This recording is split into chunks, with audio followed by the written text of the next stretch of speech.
Hello, I'm Dennis Tucker, and I want to welcome you to a study of the Bible. I preach at Lilac Road Church of Christ. At the end of the program, I'll tell you what time our services are and where we're located. I hope you'll come be with us if you're ever in our area. But this lesson is going to be appropriate for the Sunday, and this is for Father's Day. And of course, I know that probably about 95% of the pulpits in this Sunday will have some kind of Father's Day lesson. And I got to think about what is it I can talk about that's new about fathers, and the answer really is nothing. However, I got thinking about that there was a television show on way back when in what's often called the golden age of television. It's called Fathers Knows Best.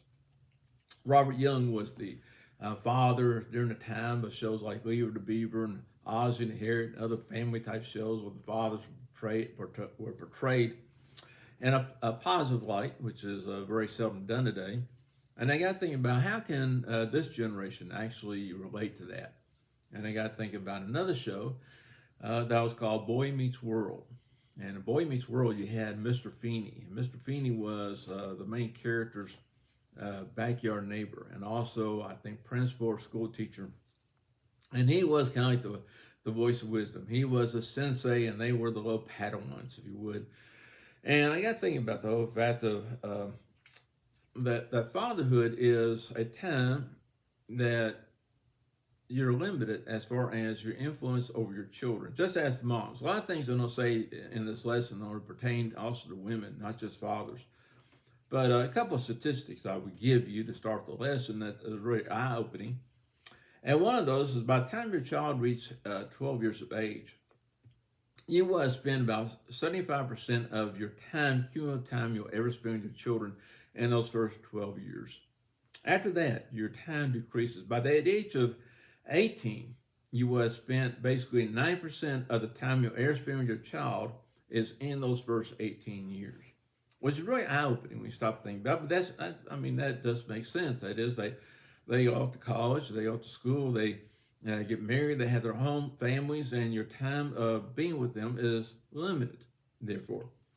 And so we want to do the very best we can as far as being fathers and learn some lessons from, I have here about 4 biblical fathers, or father-like figures. Let me put it like that. And the first one is somebody you may not think about, but because we have to think about it in the case of his suffering, but is Job. And very early in the book of Job, we read this in Job, the first chapter, verses 4 and 5. It says, "And the sons will go and feast in their houses, each on his appointed day, and will send and invite their 3 sisters to eat and drink with them. So it was, when the day's feast had run the course, that Job would send and sanctify them, and he would rise early in the morning and offer burnt offerings according to the number of them all.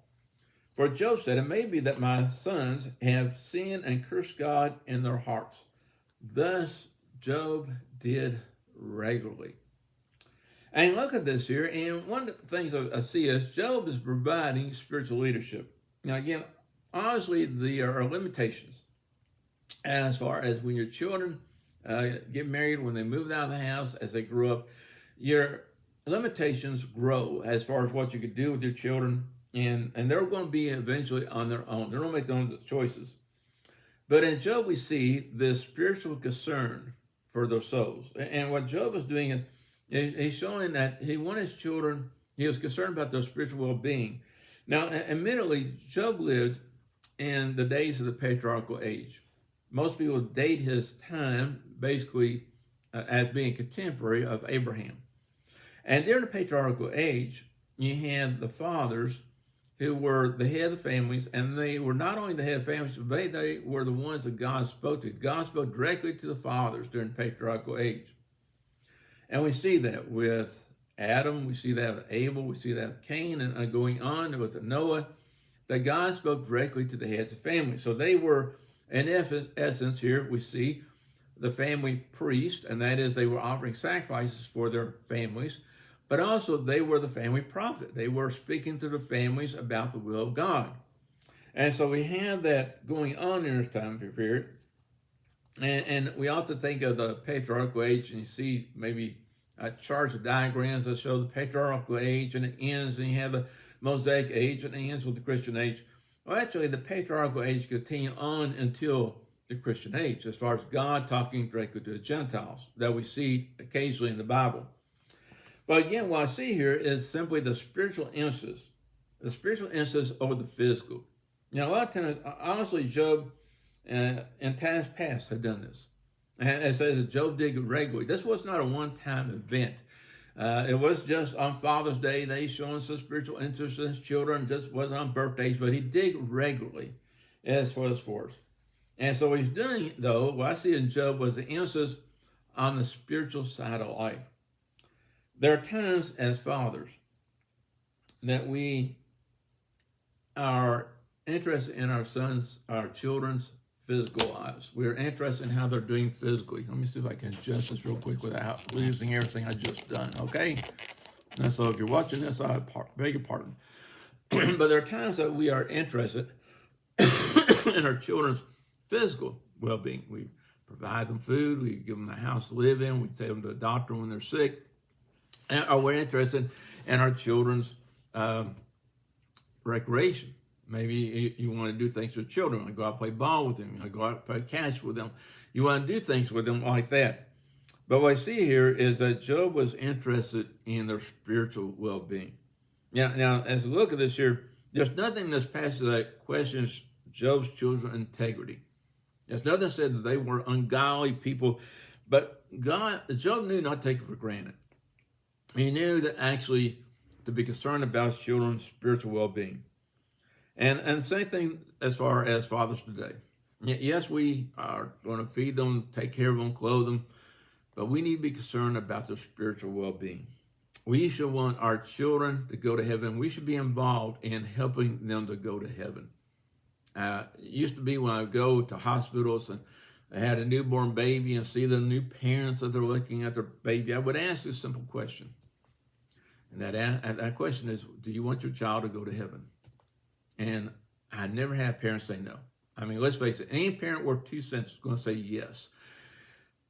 The best way you can do that, and help them go to heaven, is you yourselves being involved in their spiritual lives. You providing the spiritual leadership that is necessary. And that's what Job is doing. He's providing spiritual leadership. So that's one good thing as far as my title lesson is Fathers Who Knew Best. Fathers who know best, first of all, are providing spiritual leadership. Okay, going on to the second one, and this is a father-like figure. Okay, he wasn't actually the father, but he kind of filled that role, and that is Eli, the prophet, Judge Eli and Samuel. Okay, now you go over to 1 Samuel, the 3rd chapter, verse 2 through 9, and we have explained to us in chapter 1 that Hannah's praying for a child, and Eli sees her, and basically, kind of giving the Reader's Digest version of this here, that Hannah has prayed to God and said, if you give me a child, I will devote him to your service. Okay, so when this child got old enough to be weaned, old enough to go off and be sent someplace else, that she takes him to Eli. And Eli, therefore, from that time onward, is really more like the father figure in Samuel's life. And so as you look over in 1 Samuel, 3rd chapter, verse 2 through 9, and it came to pass that time, while Eli was lying down in his place, and when his eyes had begun to grow dim, so they could not see, and before the lamp of God went out of the tabernacle of the Lord, where the ark of God was, and while Samuel was lying down, then the Lord called Samuel, and he answered, here I am. So he ran to Eli and said, here I am, for you called me. And he said, I did not call you, lie down again. And he lay down, and then the Lord called again, Samuel. So Samuel rose, went to Eli, and said, here I am, for you called me. He answered, I did not call you, my son, lie down. Now Samuel did not yet know the Lord, nor was the word of the Lord yet revealed to him. And the Lord called Samuel again 3rd time. So he rose, went to Eli, and said, here I am, for you did call me. Then Eli perceived that the Lord had called the boy. Therefore Eli said to Samuel, go lie down, and it shall be, if he calls you, that you must say, speak, Lord, for your servant hears. Now, as you read this here, I think maybe all of us can relate to this as far as Eli's position. How many times have we sent our children to bed and then they find excuses to get up? I'm thirsty, I have to go bathroom, other kind of things that don't feel good. And at times we just slough it off as they're procrastinating. Okay, don't want to go to bed. And so maybe Eli first thought that, probably did. But as you look at this, Eli gives some words of wisdom. When he realized what's going on, what he says to Samuel. And it's very simple. One is, lie down. And he proceeded what? It said that Eli proceeded the Lord had called the boy. And so what is he telling him? First of all, go lie down. Okay? That's more than just go lie down. That is the idea of be prepared. Okay, be prepared. Be quiet. Be still. Be ready. Okay? Go lie down. The second thing, again, very simple, he says to him is that, let me turn my page here for a second here, but he says, if he calls you. Now, again, I explained to us that this is the first time that God is going to be talking to Samuel. And so Eli didn't know whether or not God was going to talk to him. So if he calls you, he doesn't want to take it for granted, but if he calls you, okay, what then? Again, very simple. Listen to what God says. Very simple instruction, right? And same thing for us today as fathers.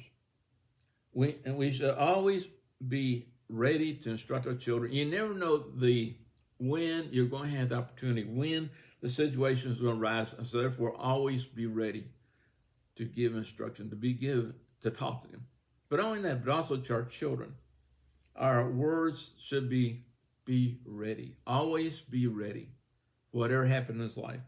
In 1 Peter 3, verses 15 and 16, it says, but sanctify the word of God in your hearts, and always be ready to give a defense to everyone who asks you for a reason for hope that's in you, with meekness and fear, having a good conscience, that when they defame you as evildoers, those who revile your good conduct, Christ may be ashamed. Now here it is, the idea. Again, when you look at it, he says, the Boy Scouts motto is what? Always be prepared. Be ready for whatever life hands you. And so part of the instruction we should give to our children is be ready for your family. For fathers, be ready for your family. Be ready to do good works. Be ready to defend the gospel. And the same instruction should be given to our children. That when you grow up, be ready for your family. Be ready to do good works. Be ready to defend the gospel. The second thing, if he calls you. Now, we are called by the gospel of Christ.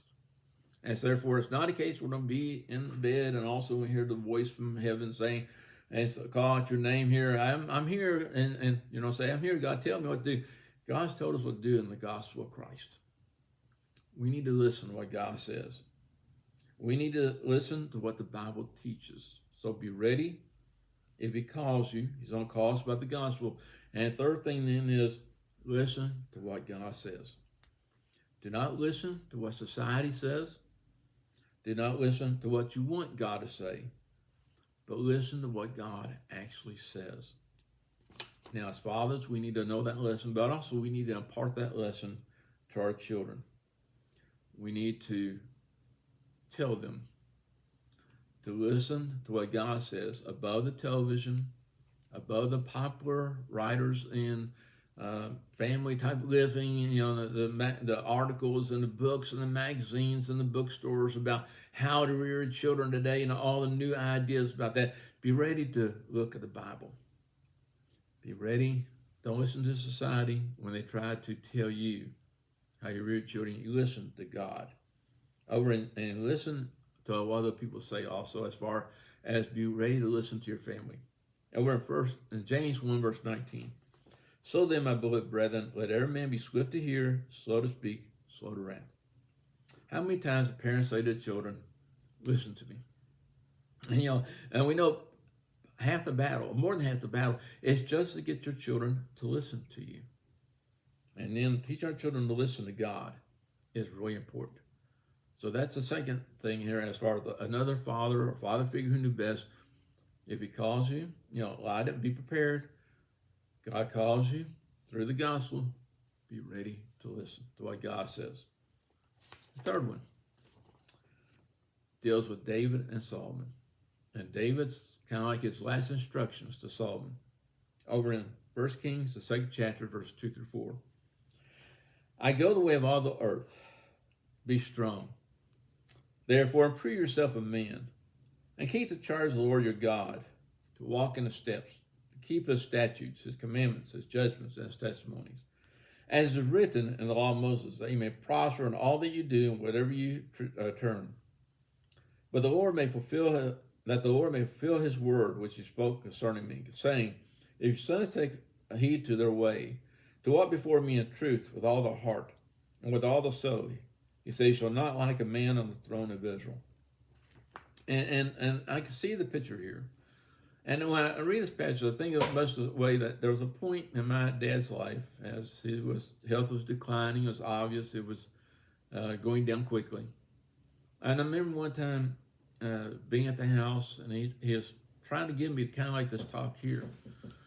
And it was really hard to listen to. It was really hard in the moment, because emotionally it's hard to hear that from your parent.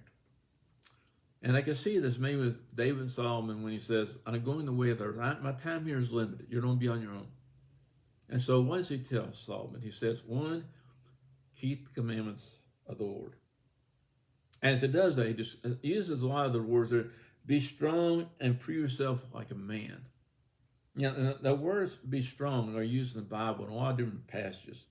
And a lot of times linked with the idea of courage. And so being strong is, being strong is part of being a Christian. That Christian is not for weaklings. You have to be strong in the word of the Lord. You have to be strong in your faith to do what God says. And also he said, prove yourself a man. Now, manliness in our society has been redefined, has been watered down, has been perverted, has been all kinds of things that have been done with that whole idea, right? You have it going all the way from the good old boy that doesn't care about anybody himself, but care about anybody else but himself. The beer drinking, gun toting guy that is selfish and basically he's just going to do what he wants to do, right? And then you have the other extreme of that, and that man today is supposed to be feminine. He's supposed to be a coward. Actually, he's not supposed to impose his will on anybody or tell anybody what he thinks. And you look at that. You see that it's almost like their vision of man, somebody is scared of his own shadow. And so, no, you be strong. And Dave says what strong, godly men do. One is they keep the charge of God. That's what he tells them, to keep the charge of the Lord your God. And what does that mean? Now, Solomon is becoming king of Israel. Solomon has responsibility to God as king of Israel. But we have to realize that God created man with certain charges, certain responsibilities, certain roles as head of the family. Be strong. Be there for your family. Be strong in your family. Provide what Job did in spiritual leadership. Teach your children as Eli did to Samuel. Too many dads are AWOL. They're not involved in family. There's a lot of families that don't even have father in them. Let's face it. There are many families today that don't even have a man in the household. That's not the way God intended it. So he says, be strong, be head of the family. When you look at the church, you think about be the elders of the church. That you look at the qualifications given in 1 Timothy, the 3rd chapter, look at Titus, the 1st chapter, and it's that a husband and one wife, and that is, he's to be a man. That's not a man, but be a strong in your faith type person. He talks about the church having deacons, or again, men with wives and children. He talks about preachers. All of these roles are, men involved in them. He said, you fulfill those roles. A lot of times, and sometimes women get a rap because they're providing leadership in the home, or even in denominations that they're being preachers, things like that. And that's not a role they're supposed to be taking, or a role to please God. But let's face it, a lot of times the men are not doing it. And we need to be doing it. And so if you're not, be strong, be a man, fulfill the charge of God, walk in the ways of the Lord, is another thing he says. David desired to please God. Now, he wasn't perfect. We know that in his life, the sin of Bathsheba. But when he sinned, he repented. He wanted to please God. And he stressed here, here's what he done, to keep the commandments, keep the testaments, keep the statutes of his law. It's very simple. Look what the Bible says. Listen to God. Keep what God says in your life. And think about the judgment of God. And as you look at this here as a man, maybe a father, maybe not. Maybe an elder, maybe not. Maybe a deacon, maybe not. Maybe a preacher, maybe not. But you have a role as a man. And you think about how is God judging you in fulfilling that role. That needs to be our concern. And then he ends by saying, if you do what God says, you'll be prosperous. That you will have the prosperity. A lot of times when we think about being Christian, we think about all the things we give up, or how hard the Christian life is. And we have to realize that we are prospering, that we are better off doing what God says to do. Now, unfortunately, the home is one of those places that you do a bad job and not get fired for a long time. But we need to, just kind of getting by with it. We need to eventually realize the rooster comes home to roost. I'll say it right. But man puts God first, he and his family will prosper. And then the final person, and again, father-like figure. It's actually in parable. You know it well. The prodigal son's father. Luke the 15th chapter, right? And I'm going to give you the Reader's Digest version of the passage here, but you have this son, comes to his father, and demands his portion of inheritance. What happens? Gets his portion of inheritance, goes to a faraway country, and wastes his goods in prodigal or riotous living. Parties it up, loses everything. Then famine hits, and he has nothing. And he winds up being destitute, and winds up then feeding the swine. And as you look at it, he comes to his senses and goes back to his father. That's what we're going to pick up our reading. Luke 15, verse 21 through 24. And the son said to him, Father, I sinned against heaven and in your sight, and no longer worthy to be called your son. But the father said to the servant, Bring out the best robe, put it on him, and put a ring on his hand and sandals on his feet, and bring the fatted calf here and kill it. And let us eat and be merry. For this my son was dead, and is alive again. He was lost and is found. And they began to be merry. Now here is the obvious wayward son. Okay, this is the son that you know is not doing what his father desires. And when his son comes back, when he sees the son and coming back, he's repenting. I have sinned against heaven and in your sight. He's repenting, and he comes home. Now some fathers hold grudges. Some father says that if any child ever does anything like that, never come back again. Never even darken my door. Don't even come back again. Some fathers feel betrayed and show no mercy.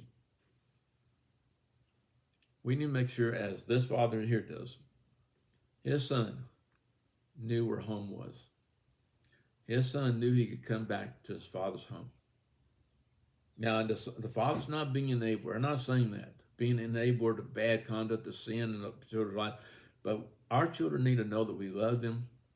And when they mess up, if they do something wrong, that we still love them. And we want them to repent. We want them to come back home. We don't want them to come back to God. We don't want to come back to us. But then as you look at this, there's the other son, right? And this is not the so obvious wayward son. This is a son who's showing outward obedience, but he's wayward in his heart. As you go down verse 28 through 32. But he was angry that as this prodigal, the other son comes in and he sees this party going on. He's angry and would not go in. Therefore his father came out and pleaded to him. Notice the father just didn't stay inside of the house. He goes out to his son and begs him to come in. And he answered and said to his father, Lo, these many years I've been serving you. I never transgressed your commandment at any time. And you never gave me a young goat that I might make merry my friends. But as soon as this son of yours came and has devoured your livelihood with harlots, you killed the fatted calf for him. And he said to him, Son, you are always with me, and all that I have is yours. It was right that we should make merry and be glad. For your brother is dead and is alive again, and is lost and is found. As we notice that the parable does not end with the son saying, Dad, you're right, and going inside the father's house. He stays outside the father's house. Again, we're looking at fathers here. Fathers knows what it means to obey from the heart versus obeying without the heart. that is, our children are young. Sometimes we don't care if they want to or not. We simply want them to do it. And we make them do it if they would want to. But there's a point in our lives we realize as our children grow up, we want them to obey, not because I'm bigger than you, not because I can cut off your allowance, not because I can spank you, but I want you to obey from your heart. I want you to do it because I tell you to do it. And there may be times you don't agree with me, but I want you to obey me because I'm your dad. And we want our children to obey, not just a way of punishment, but out of love. And the point of the parable here is, I think about this wayward son that's not obvious, wayward son that was still part of the household, is that God wants us to obey, and he has blessed us, and he wants us to come inside his house out of love. That's something that Father said. We can instruct our children to obey God out of love. Then we would have done a great job as being fathers. I appreciate your kind attention. Maybe, hopefully, that for those men, young men with children in their household, or fathers to be, and potential fathers in the future, that we can learn from these men as far as how to be good dads, of being concerned about their spiritual well-being. I tell them to listen to God, being ones that tell them to keep the commandments of God, and pointing out they have responsibilities as men, to keep the charge of God, to be strong, and keep the commandments of God, and you will prosper. And finally, to make sure that we do sin and become the wayward son, the prodigal son, that we know where home is, so that they know they come back to God. And that is, as maybe the father of the not obvious wayward son, but the one that is wayward in his heart, that we can instruct them to turn their heart towards God. I appreciate you watching this program. Hope you come be with us Lilac Road, the Church of Christ Lilac Road. Our building is located at 1687 Lilac Road, Litchfield, Kentucky. Sunday morning, we have Bible class at 9:30, worship at 10:25. Sundays at 5 p.m. we have worship. Wednesday nights at 6 p.m. we have Bible class again. I hope you have a good day.